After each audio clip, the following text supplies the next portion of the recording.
Liebe Zuhörerinnen und Zuhörer, heute befassen wir uns mit der Frage, wie Sie als eine deutsche Firma, die in Israel ein Projekt durchführt, sehr kostspielige und unangenehme Vorsteuerabzüge verhindern können zum Projektbeginn.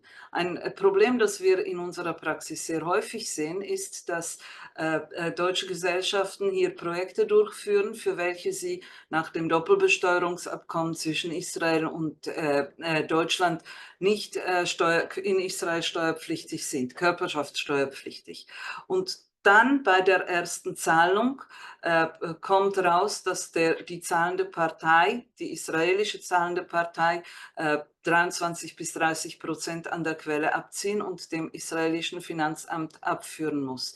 Das ist dann meistens der große Schock und es gibt sehr unangenehme Auswirkungen auf den Cashflow des Projektes, denn Sie haben ja schon Mitarbeiter nach Israel organisiert, Sie haben Arbeitsvisa organisiert, Sie haben für die Unterbringung schon vorgesorgt und so weiter. Wie kann man das verhindern? Und wieso wird dieser Vorsteuerabzug abgezogen? Das ist nicht wegen irgendwelchen nahöstlichen Händeln, sondern weil das israelische Finanzamt schlichtweg ihr Projekt nicht kennt und nicht weiß und auch nicht wissen kann, ob sie in Israel körperschaftssteuerpflichtig sind oder nicht.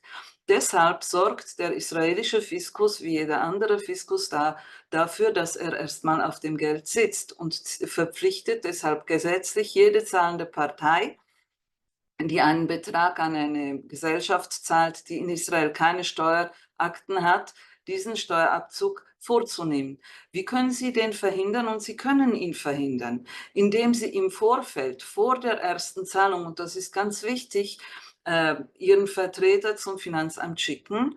Der vertritt dann nicht Sie, sondern die zahlende Partei und dem Finanzamt Ihr Projekt darlegt und die Argumente, weshalb Sie nicht körperschaftssteuerpflichtig sind in Israel.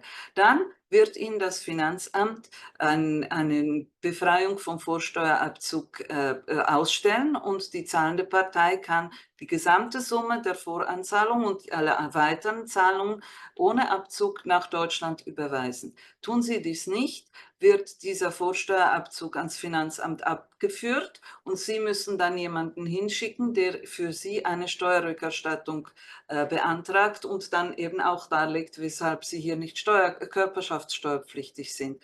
Wie bei jedem Finanzamt der Welt ist das erheblich aufwendiger, weil das israelische Finanzamt Geld nicht gerne hergibt, auf dem es schon mal sitzt.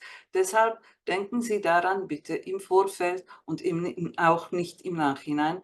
Das ist erstens billiger und zweitens unglaublich viel problemloser. Vielen Dank fürs Zuhören.